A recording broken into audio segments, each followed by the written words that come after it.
Hello বন্ধুরা, এখন কথা বলবো ইস্টবেঙ্গলকে নিয়ে। ১২ বছরের ট্রফির খিদে মিটল ইস্টবেঙ্গলের। রুদ্ধশ্বাস ফাইনালে উড়িষ্যাকে ৩-২ গোলে হারিয়ে সুপার কাপ চ্যাম্পিয়ন এখন লাল হলুদ। তো বন্ধুরা, ১২০ মিনিটের রুদ্ধশ্বাস লড়াই, অবশেষে দীর্ঘ ১২ বছরের অপেক্ষার অবসান ইস্টবেঙ্গলের।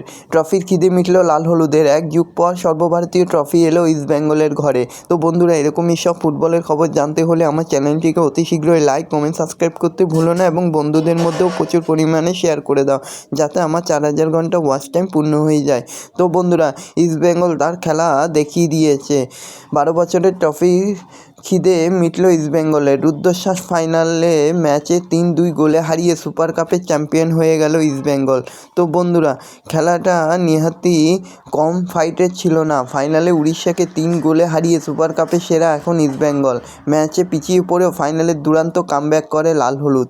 প্রথমার্ধে ১-০ গোলে পিছিয়ে থেকেও দ্বিতীয়ার্ধে ২-১ লিড নেয় কার্লোস কুয়েদাতের দল। দুটি গোল ক্রেসপো নন্দকুমারের, কিন্তু ম্যাচ শেষের কয়েক মুহূর্তে আগেই পেনাল্টি থেকে ম্যাচে সমতা ফেরায় উড়িষ্যা। খেলা গড়ায় অতিরিক্ত সময়ে, সেখানেও গোল করে ফের একবার লাল হলুদের জয়ের বাঁশি বাজিয়ে দেয় কিল্টন সিলভা। ম্যাচের শেষ বাঁশি বাজতেই উচ্ছ্বাসে মাতে ইস্টবেঙ্গলের ফ্যানেরা। তো বন্ধুরা, এরকমই সব ফুটবলের খবর জানতে হলে আমার চ্যানেলটিকে অতি শীঘ্রই লাইক, কমেন্ট, সাবস্ক্রাইব করতে ভুলো না এবং বন্ধুদের মধ্যেও প্রচুর পরিমাণে শেয়ার করে দাও। ধন্যবাদ সবাইকে।